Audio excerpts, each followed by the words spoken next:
तो आज हम एक्सप्लेन करने वाले हैं थॉर लव एंड थंडर को। ये मूवी थॉर की एमसीयू में 4th मूवी है जिसमें हमें बहुत सारा एक्शन, थोड़ा सा इमोशन और ढेर सारी कॉमेडी देखने को मिली। मूवी की शुरुआत होती है एक बंजर प्लेनेट से जहां पर गौर नाम का एक बंदा अपनी बेटी को एक रेतीले तूफान से बचाने की कोशिश करता है और अपने गॉड से मदद मांगता है, बट कोई उसकी मदद करने के लिए नहीं आता और सुबह होते होते उसकी बेटी मर जाती है। अब गौर को आवाजें सुनाई देती है जो कि उसे अपनी तरफ बुला रही है और जब वो वहां की तरफ जाता है तो वो एक गार्डन देखता है जहां उसे पानी और फ्रूट्स मिलते हैं। गौर जब ये फ्रूट्स खाने लगता है तो वो देखता है कि एक्चुअली उस देवता के है जिसकी वो पूजा करता था। वो बहुत खुश होता है और अपने गॉड से कहता है कि मैंने आपकी बहुत सेवा की है, अब मुझे अपना इटर्नल रिवॉर्ड चाहिए जो कि उनके देवता ने उन्हें प्रॉमिस किया था। जिसपे वो देवता हंसने लगता है और कहता है कि तुम्हारे लिए कोई इटर्नल रिवॉर्ड नहीं है, हम यहाँ एक ऐसे बीइंग को मारने के लिए आए थे जिसके पास नेक्रो स्वॉर्ड थी। अब नेक्रो स्वॉर्ड एक ऐसा वेपन था जिसे कि गॉड्स को मारा जा सकता था और वो गौर के सामने ही पड़ा होता है। और इस सीन में हम इस देवता के बगैर भी वहाँ कुछ दूसरे डिफरेंट शेप के गॉड्स को देखते हैं। ये सुनकर गौर को गुस्सा आता है और वो अपने देवता से कहता है कि तुम कोई गॉड नहीं हो, जिसपे वो देवता उस पे अटैक करता है। पर गौर नेक्रो स्वॉर्ड की हेल्प से उसे मार देता है और कसम खाता है कि अब सारे देवता मरेंगे। अब नेक्रो स्वॉर्ड गौर को एक विजन दिखाता है जिसके बारे में हम आगे डिस्कस करेंगे। इसके बाद सीन शिफ्ट होता है गार्डियंस और थॉर और कॉग की तरफ, जहां कॉग कुछ बच्चों को थॉर की स्टोरी सुनाता है और कहता है कि एंड गेम में डिप्रेशन के बाद थॉर ने लड़ाई करना छोड़ दिया था और खुद को ट्रेन करके वो खुद को अब वापस शेप में लाया है। और हम देखते हैं कि गार्डियंस किसी प्लेनेट पे लड़ रहे हैं जहाँ के गॉड्स को किसी ने मार दिया है। वो थॉर से मदद मांगते हैं तो थॉर उनकी मदद करता है और सारे एनिमीज को अकेले हरा देता है। पर इस लड़ाई में उन एलियंस का सबसे बड़ा टेम्पल टूट जाता है। उनकी मदद करने के लिए थॉर को 2 गोट्स एज अ गिफ्ट दे दी जाती है।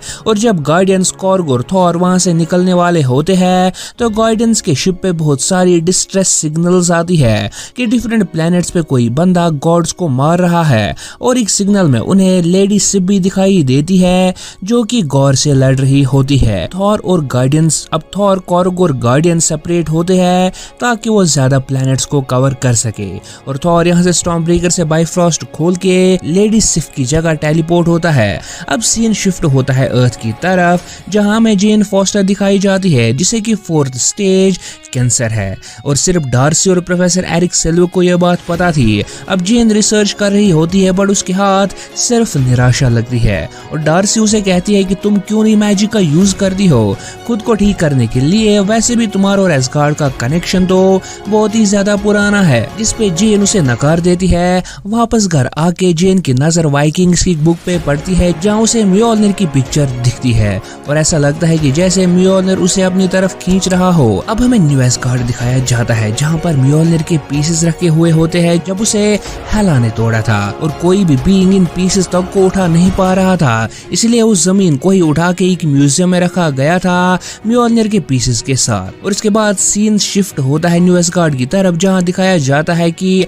अब ये एक टूरिस्ट अट्रैक्शन बन गया है और टूरिस्ट से भरा हुआ होता है। और यहाँ पर वॉल्क्री अब किंग है और वो ऑफिस और पेपर वर्क का काम करते करते थक गई है। और जब जेन न्यू एस्गार्ड और म्योल्निर के नजदीक आती है तो म्योल्निर के पीसेस हिलने लगते हैं और जेन ट्रांसफॉर्म हो जाती है माइटी थॉर में। तभी सीन शिफ्ट होता है थॉर की तरफ जो कि लेडी सिप से मिलता है और उसे कहता है कि ये सब कौन कर रहा है, तो सिर्फ उसे कहती है कि ये सब गौर कर रहा है। और हम देखते हैं कि लेडी सिप की एक आर्म मिसिंग है और वहाँ पे फेलागार द बेहेमथ नाम की गॉड की बॉडी भी पड़ी थी जिसे कि गौर ने मार डाला था। और लेडी सिप से थॉर को पता लगता है कि गौर अब एस्गार्ड की तरफ जा रहा है क्योंकि नेक्रो स्वॉर्ड उसे जो विजन्स दिखा रही थी उसके अकॉर्डिंग इटर्निटी से मिलने के लिए गौर को स्टॉर्म ब्रेकर की जरूरत पड़ेगी और इटर्निटी यूनिवर्स के सेंटर में एग्जिस्ट करती है और जो बंदा उसे सबसे पहले खोजेगा वो उसकी पहली विश को रियलिटी में चेंज कर देगी। और गौर का यही प्लान था कि वो इटर्निटी को ढूंढ के अपनी विश में यूनिवर्स के सारे गॉड्स की मौत मांगेगा। अब गौर न्यू एस्गार्ड पे अटैक कर देता है अपने शैडो आर्मी से जो कि वो नेक्रो स्वॉर्ड से बना सकता है। तभी वहां थॉर भी आ जाता है और लेडी थॉर और वॉल्क्री भी फाइट कर रहे होते हैं इन मॉन्स्टर से। तो अचानक से थॉर इस फाइट में म्योलनर को सेंस कर लेता है और वो सरप्राइज्ड रह जाता है जब वो जेन के पास म्योलनर को देखता है, बट वो कुछ कर भी नहीं पाता। थॉर, वॉल्क्री और जेन गॉर को रिट्रीट होने पे मजबूर कर देते हैं, but actually gore new Asgard से सारे बच्चों को कैद कर लेता है और वहां से टेलीपोर्ट हो जाता है अपनी शैडो रेल्म में। अब एक्चुअली गॉर का यही प्लान होता है कि थॉर उसके पीछे आएगा, जिसकी वजह से वो उसका स्टॉर्म ब्रेकर लेके अपना प्लान सक्सेसफुल बनाएगा। अब इन बच्चों में एक बच्चा हेमडाल का बेटा होता है, जिसके पास भी हेमडाल की ही पावर्स होती है। वो थॉर से कांटेक्ट करता है। थॉर उन्हें ढूंढ निकालता है कि गॉर ने उन्हें एक प्लैनेट जिसे वो शैडो रेल्म कहता है पे रखा है। अब म्योलनर के वापस आने पे थॉर म्योलनर को यूज करना चाहता था, पर स्टॉर्म ब्रेकर ही देख के जेलस होने लगता है, जिसकी वजह से स्टॉर्म ब्रेकर थॉर की कमांड्स को सही से फॉलो नहीं करता। अब हमें फ्लैशबैक में जेन और थॉर की बैकग्राउंड स्टोरी दिखाई जाती है कि कैसे थॉर 2 के बाद ये दोनों खुश थे, बट थॉर के सुपर हीरो और जेन के एक साइंटिस्ट होने की वजह से इन दोनों में दूरियां बढ़ने लगी और एक टाइम पे जेन थॉर को ब्रेकअप नोट लिखती है और दोनों सेपरेट हो जाते हैं। बट इससे पहले थॉर म्योलनर से एक रात कहता है कि तुम हमेशा जेन का ख्याल रखोगी, जिसकी वजह से म्योलनर पे एक इंचेंटमेंट पड़ जाता है कि जब जेन फॉस्टर खतरे में होगी वो उसकी हेल्प करेगी। और यही हुआ भी। जेन मरने वाली थी, पर म्योलनर ने उसे अपनी तरफ बुलाया ताकि वो उसे बचा पाए और इस बीच वो माइटी थॉर भी बनी। अब थॉर सोचता है कि वो खुद अकेले जाके गॉर से बच्चों को छुड़ा लाएगा, बट स्टॉर्म ब्रेकर उसकी कमांड नहीं मानती और उसे पटक देती है। इसके बाद कॉर्ग, जेन, थॉर और वॉल्क्री मीटिंग करते हैं और डिसाइड करते हैं कि वो ओमनीपोटेंट सिटी जाएंगे, जहाँ पे बहुत पावरफुल गॉड्स लाइक ज़ूस और हरक्यूलिस रहते हैं और वहाँ वो गॉड्स को अपनी टीम में लेके गॉर को हराने के लिए जाएंगे। और ज़ूस थॉर का बचपन का हीरो होता है, इसलिए वो बहुत ही ज्यादा एक्साइटेड होता है ज़ूस से मिलने के लिए। अब स्टॉर्म ब्रेकर तो थॉर की नहीं सुनने वाला था, इसलिए वो स्टॉर्म ब्रेकर को बोट में घुसा के उन 2 गोट्स का यूज करते हैं जो कि बाइफ्रॉस्ट से बने ब्रिज पे दौड़ के उन्हें ओमनीपोटेंट सिटी ले जाते हैं। ओमनीपोटेंट सिटी बहुत ही ज्यादा खूबसूरत जगह होती है जहाँ पे सब गॉड्स की मीटिंग हो रही होती है। थॉर, वॉल्क्री, जेन और कॉग भी वहाँ पर ही बैठ जाते हैं। ज़ूस अपने लाइटिंग बोल्ट से कुछ अमेजिंग सीन शो करता है और मीटिंग शुरू होती है, पर वॉल्क्री और थॉर आपस में कुछ बात कर रहे होते, इसलिए ज़ूस थॉर को आगे बुलाता है और जब उसे पूछता है कि क्या वो गॉर को हराने में उनकी हेल्प करेंगे, तो ज़ूस कहता है कि नहीं और थॉर को सबके सामने नंगा कर देता है। और हमें दिखाया जाता है कि ज़ूस को अपने बगैर और किसी की चिंता नहीं है और वो थॉर से कहता है कि गॉर कभी भी इटर्निटी तक नहीं पहुंच पाएगा, जिसपे थॉर को गॉर का प्लान समझ आता है कि वो क्या करने वाला है। और साथ ही ज़ूस थॉर को कहता है कि मुझे लगा ओडिन के साथ सारे एस्गार्डियंस का खात्मा हो गया और गॉर ने एस्गार्ड के बच्चों को बंदी बनाया है, तो ये प्रॉब्लम एस्गार्ड की गॉड्स की है ना कि मेरी। जिसपे थॉर ज़ूस से कहता है कि मे बी गॉर सही है, हम सब सेल्फिश बन गए हैं। जिसपे ज़ूस गुस्सा होकर थॉर को चेन्स में बांध देता है और अपने सोल्जर से उसे बंदी बनाने के लिए कहता है। और ज़ूस थॉर से कहता है कि वो उसे वहां से बाहर निकलने नहीं दे सकता, क्योंकि थॉर को ओमनीपोटेंट सिटी का रास्ता मालूम है और अगर वो गॉर से फाइट करने गया तो गॉर को ओमनीपोटेंट सिटी के बारे में पता चलेगा, जो कि ज़ूस होने नहीं देगा, जिसकी वजह से वो थॉर को बंदी बना लेता है। अब जेन, वॉल्क्री और कॉग भी थॉर की हेल्प करने लगते हैं और ज़ूस अपने वेपन से कॉग को इंजर्ड कर देता है, जिसकी वजह से सिर्फ उसका फेस बच पाता है और उसकी पूरी बॉडी डिसइंटीग्रेट हो जाती है। और थॉर ही देख के गुस्सा हो जाता है। ज़ूस जैसे थंडरबोल्ट थॉर पे मारता है, थॉर उसे पकड़ के वापस ज़ूस के सीने में दे मारता है, जिसकी वजह से ज़ूस वहीं गिर के मर जाता है। अब थॉर उसकी टीम वहां से गॉर के शैडो रेल्म की तरफ निकल जाते हैं, बट उससे पहले वॉल्क्री ज़ूस का वेपन थंडरबोल्ट को वहां से ले लेती है और रास्ते में जेन और थॉर आपस की दूरियों को नजदीकियों में चेंज करते हैं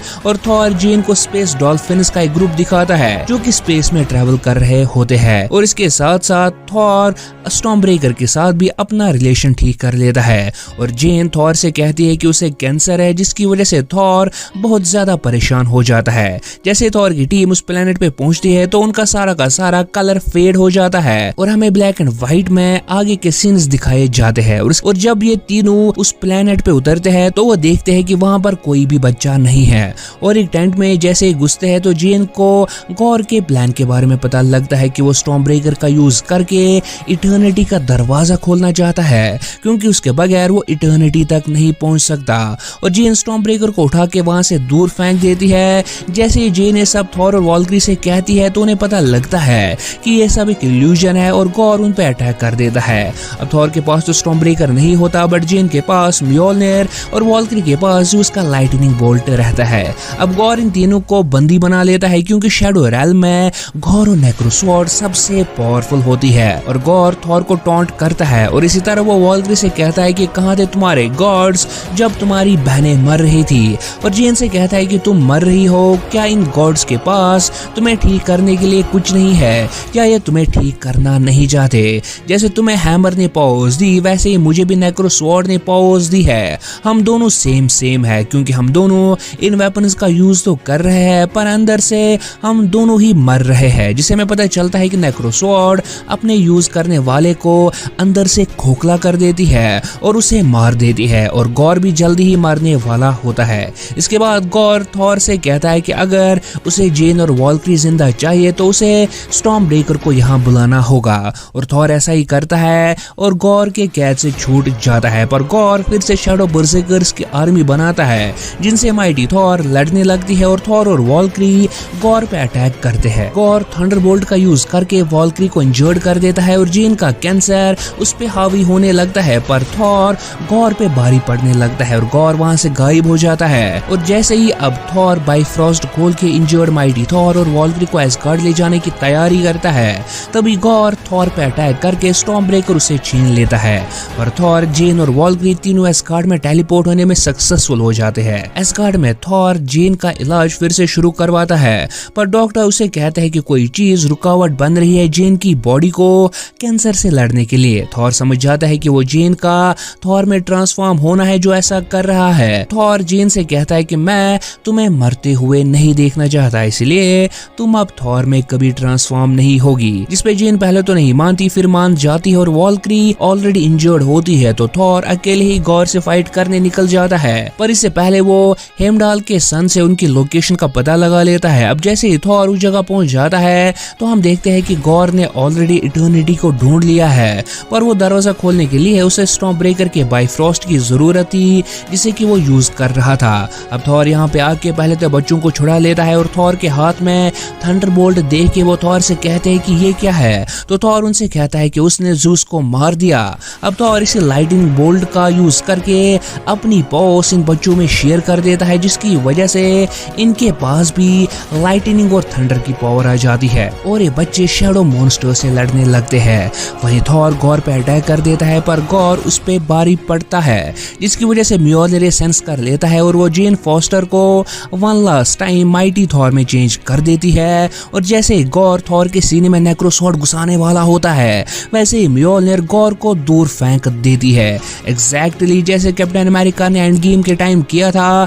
थॉर जेन को देख के दुखी हो जाता है क्योंकि उसे पता था कि अगर जेन माइटी थॉर में फिर से ट्रांसफॉर्म हुई तो उसकी ह्यूमन बॉडी उसका साथ नहीं देने वाली।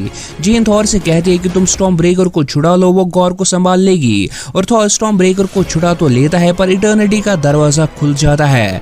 थॉर स्टॉर्म ब्रेकर को एलेक्स यानी हेमडाल के बेटे की तरफ फेंकता है और बाइफ्रॉस्ट से उन्हें न्यू एस्गार्ड में टेलीपोर्ट कर देता है। थॉर जेन से कहता है कि वो गॉर को सिर्फ तब मार सकते हैं जब वो नेक्रोसॉर्ड को डिस्ट्रॉय कर पाएंगे, और फिर दोनों थॉर और माइटी थॉर मिलके गॉर पे अटैक करते हैं और हम देखते हैं कि कैसे माइटी थॉर कमजोर हो रही होती है। पर वो म्योल्निर और थॉर स्टॉर्म ब्रेकर और लाइटनिंग बोल्ट से एक साथ अटैक करके गॉर की नेक्रोसॉर्ड के पीसेस कर देते हैं, पर नेक्रोसॉर्ड फिर से रिफॉर्म हो जाती है और गॉर फिर से उठ खड़ा होता है। पर इस बार जेन म्योल्निर से बहुत ही ज्यादा पावरफुल अटैक करती है जो कि नेक्रोसॉर्ड को पूरी तरह से डिसइंटीग्रेट कर देती है और उसे इवोपरेट कर देती है और गॉर हार जाता है और माइटी थॉर पावरलेस होके वहां पे ही गिर जाती है। थॉर गॉर को मारने की जगह जेन की तरफ दौड़ता है और उसे अपनी गोद में बिठाता है और इतने में ही गॉर इटर्निटी के दरवाजे को पार करके खुद इटर्निटी तक पहुंच जाता है और थॉर और जेन भी खुद को इटर्निटी के सामने पाते हैं।